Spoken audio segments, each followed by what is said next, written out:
And in our tangent, has the Chinese president actually painted himself in a corner by warning US president about playing with fire? Now he has to look tough and act tough, or can he still dial down the tensions?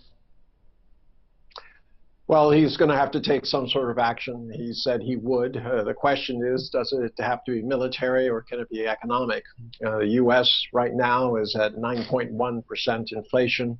If China were to exert tariffs, that could go up by another 2%. As I said, that would probably be the most effective way of showing the American people that irresponsible statesmanship does not benefit them when they're concerned about their livelihood, about milk, about infant formula for their children, about having enough heat or the price of gasoline. I don't think they're going to appreciate somebody posturing in Taiwan, which is going to cost them even more money. Okay. General Pannu, but is Xi Jinping also under pressure ahead of a third term? He cannot be seen as weak. Will he be compelled to escalate? And in your appreciation and the way India looks at it, who would be on top of the escalation ladder? Should there be escalation, whether economic or military? I think the Communist Party in China, as also PLA, constantly do things to make Xi Jinping happy and also make him look strong, and that is exactly what he expects them to do.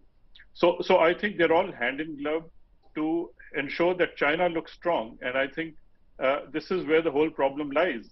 That while there is a lot of mistrust on China, the whole world has been looking at China from COVID onwards, and how China has been maneuvering around debt trapping the whole world in bits and pieces. And you see the result in Sri Lanka, how debt trapping can result into disaster. And I think after the disaster, I think further they would go in for influencing these areas and actually making military maneuvers there. South China Sea is one thing, I think, where muscle flexing has been happening for very long. And I think that is the main concern of China, that nobody should come and challenge them in the South China Sea, and more so Taiwan, which they think is a self-rule island, which actually belongs to them. But the Western world has a narrative written against China. So I think China would do anything to make noises, to look strong, and continue to have claims over Taiwan. And that is exactly what is happening. So it will remain at just making noises, because while China may claim, while China may claim the Taiwan Strait, you have the American Navy and their carrier battle groups that have been carrying out regular exercises, as have other countries, including India, with the United States of America, to ensure sea lanes of communication remain open and free Indo-Pacific. Has Taiwan wargamed China's response to Nancy Pelosi's visit? And what is the appreciation on ground? What can China do? What will China do, given Xi Jinping's re-election coming up and this prepare for war rhetoric on Weibo? It's a very good question, actually, because I think that, for example, China, there can be a lot of military threats and a lot of bluster, but what will the impact on, for example, China's economy be if you actually attack Taiwan? Similar to much of the world, Taiwan is the major source of the world's semiconductors, and that includes for China. Reportedly, even Taiwanese semiconductors are present in the missiles that China has aimed at Taiwan. And so what happens then if you're actually targeting a key supplier for your own supply chains that is coming from Taiwan?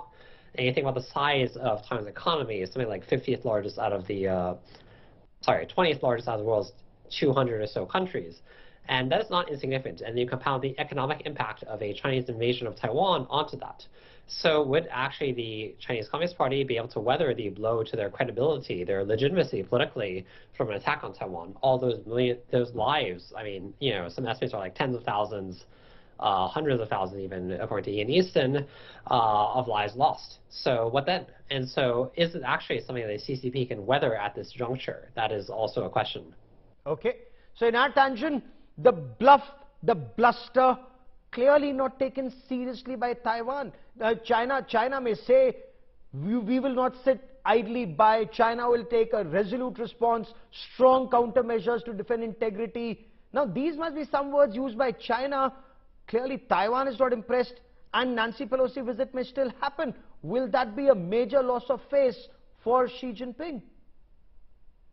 You're assuming it is bluster. I do not assume that it is bluster. There are going to be consequences from this, whether they're military or economic. I don't know. I'm hoping that they will be economic. Okay. To war, you could have a real, you could lead to literally the end of the world. And I'm surprised that people are taking this so casually. This is another World War I where people are literally sleepwalking into Thucydides' trap created by the U.S. desire to maintain its hegemony.